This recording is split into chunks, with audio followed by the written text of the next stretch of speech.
시청자 여러분 안녕하십니까? 8월 18일 금요일 RK9 뉴스입니다. 지난달 캘리포니아주 일자리가 크게 늘어났음에도 불구하고 실업률은 4.8%로 그 전달에 비해 소폭 올랐습니다. 이는 취업을 포기했던 구직자들이 고용시장이 개선되자 다시 일자리를 찾아 나선 데 따른 것으로 분석됩니다. 박현경 기자가 보도합니다.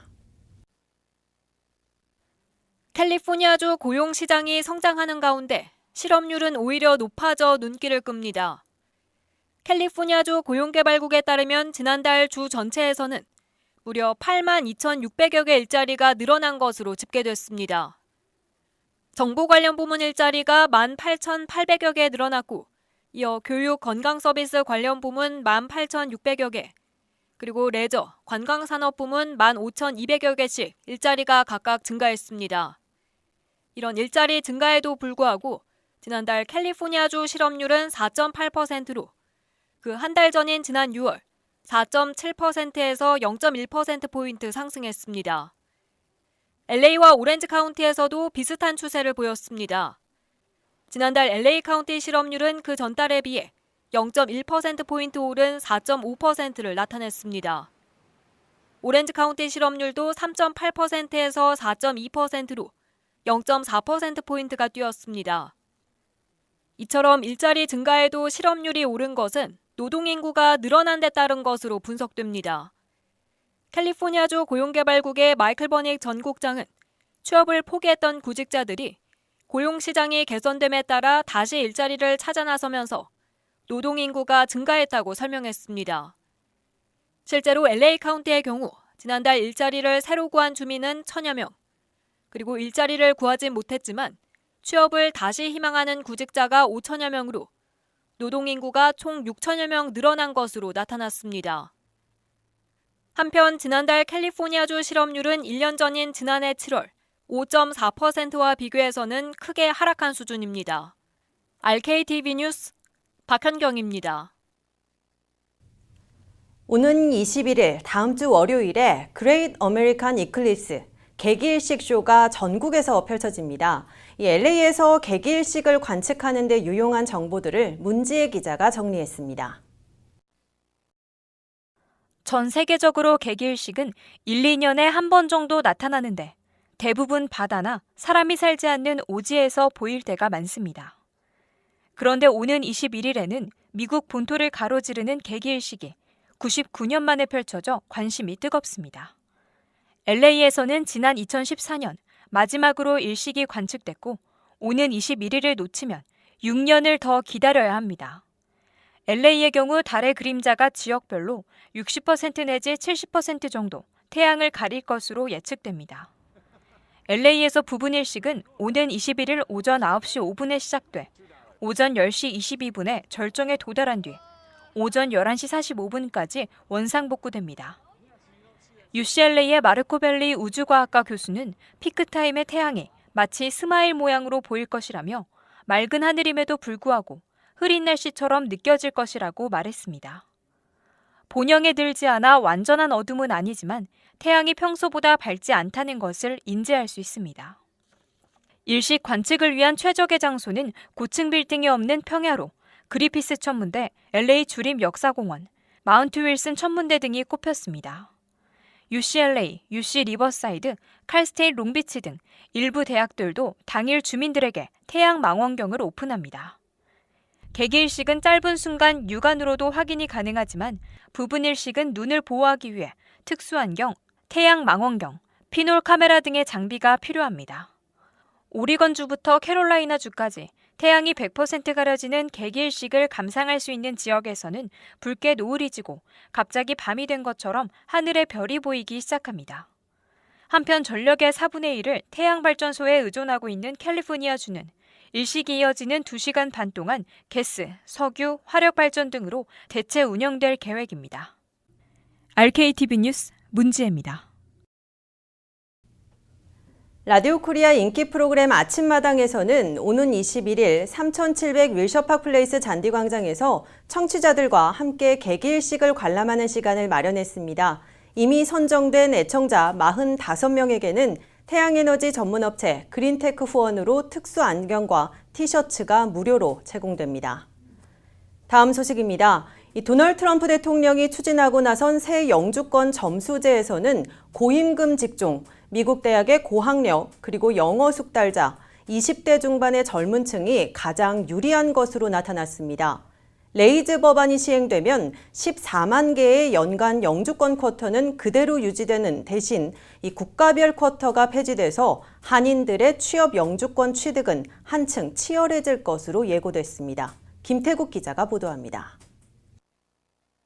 도널드 트럼프 대통령의 공개 지지를 받아 추진되고 있는 레이즈 법안의 한 축인 새 영주권 점수제를 시행하면 고임금 일자리 오퍼를 받고 미국에서 스템 전공으로 석박사를 취득했으며 영어를 잘하고 20대 중반의 젊은 층이거나 돈 많은 투자자들이 가장 유리한 것으로 나타났습니다. 레이즈 법안의 새 취업 이민 제도에선 14만 개의 연관 쿼터는 그대로 유지되지만 현재의 범주 구분은 없어지고 국가별 쿼터도 폐지됩니다. 그리고 새 영주권 점수제에 따라 학력, 영어, 잡 오퍼, 나이, 투자액 등을 점수화해서 최소 20점을 넘는 외국인들에게 이민 신청 기회를 주고 6개월마다 최대 7만 개씩 한 해 14만 개의 취업 영주권을 발급하게 됩니다. 첫째, 학력의 경우 미국 대학 스템 전공 박사에게 최고점인 13점을 부여하고 외국 대학 스템 박사는 10점을 제공하며 미국 스템 석사는 8점, 외국 스템 석사는 7점, 미국 학사는 6점, 외국 학사는 5점, 고졸은 1점을 받게 됩니다. 둘째, 영어 구사 능력에서는 인정하는 영어 시험의 점수에 따라 0점에서 최대 12점까지 받게 됩니다. 셋째, 나이에서는 나이에 따라 최저 2점에서 최고 10점까지 받게 됩니다. 하지만 17살 이하와 51살 이상은 0점 처리됩니다. 넷째, 잡 오퍼에서는 중간 임금의 300% 이상의 고임금을 제한받은 경우 최고점인 13점을 받게 되고 200에서 300% 사이의 잡 오퍼는 8점, 150%에서 200% 사이면 5점을 얻게 됩니다. 다섯째, 투자금이 180만 달러면 최고점인 12점을, 135만 달러면 6점을 받게 됩니다. 여섯째, 특수 능력자들의 경우 노벨상 수상자는 25점, 올림픽 등의 금메달리스트는 15점의 보너스 점수를 얻게 되지만 예술이나 사업 등에서는 인정을 받지 못하게 됩니다. 취업 이민이 절반을 차지하고 있는 한인들의 경우 미국 유학생 출신 고학력자들이 많고 고임금 잡 오퍼를 받을 수 있어 유리해질 수 있으나 국가별 쿼터가 폐지돼 인도, 중국 출신들과의 치열한 경쟁을 벌이게 될 것으로 예상되고 있습니다. RKTV 뉴스 김태국입니다.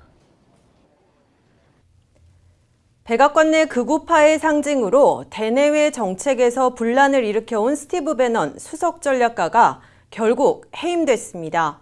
이 배넌의 해임으로 트럼프 백악관이 질서를 되찾고 정책 변화까지 불러올지 주목됩니다. 워싱턴에서 한면택 특파원이 보도합니다. 미국을 분열과 갈등, 고립 속에 빠지게 한 극우의 아이콘으로 지목되던 스티브 배넌 수석 전략가가 결국 해임돼 7개월 만에 백악관을 떠났습니다. 스티브 배넌 수석 전략가는 존 켈리 백악관 비서실장과 18일을 마지막 백악관 근무일로 한다는데 상호합의했다고 백악관이 공식 발표했습니다.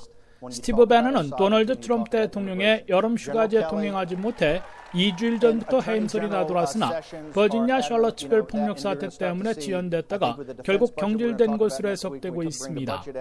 특히 스티브 배넌 전 수석 전략가는 백인 우월주의자들의 폭력 시위와 차량 돌진 테러 행위에도 불구하고 극우파들을 두둔토록 조언한 데다가 북한과의 전쟁 대신 협상하며 주한미군 철수론까지 주장하는 바람에 결국 해임당한 것으로 미 언론들은 분석하고 있습니다. 스티브 배넌 전 수석 전략가는 북한에 대한 군사적 해결책은 없다면서 북한의 핵무기 동결만으로 주한미군을 철수하는 딜을 모색하자고 제안해 파문을 불러일으켰습니다. 배넌의 제안은 언뜻 보기에 전쟁 대신 협상하자는 대북 협상론으로 보였지만은 미국이 한반도에서 피를 흘릴 필요가 없으며 아예 주한미군을 철수시키고 한국 방어에서 손을 떼자는 미국 이익 우선 신고립주의 주장으로 해석돼 트럼프 정책과 상충되고 위험한 발상이라는 지적을 받았습니다. 스티브 배넌은 백악관 국가안보회 NSC에서 폐지된 후에도 HR 맥메스터 국가안보 보좌관과 안보정책을 놓고 정면 충돌해왔으며 심지어 국무부와 국방부의 고위관리들을 비난하며 경질시킬 수 있다고 위협한 것으로 드러나 트럼프 대통령의 해임을 굳히게 만든 것으로 미 언론들은 전했습니다. 말도 많고 탈도 많았던 스티브 배넌이 해임됨에 따라 권력 암투와 무질서로 혼란을 겪어온 백악관이 존 켈리 신임 비서실장 체제로 재편돼 질서를 되찾을 것으로 예상되고 있습니다.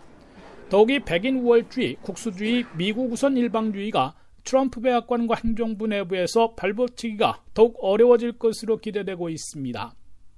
도널드 트럼프 대통령은 외교 해결에 주력하는 대북 정책을 비롯한 대외 정책과 인종주의적 소셜 이슈, 헬스케어 등 국내 정책에 이르기까지 예전보다는 더 체계적이고 합리적인 참모들의 도움을 받아 다소 재단된 대응책을 추구하게 될 것으로 관측되고 있습니다. 지금까지 워싱턴에서 RKTV 뉴스 한면택입니다. RK9 뉴스 잠시 후에 계속됩니다.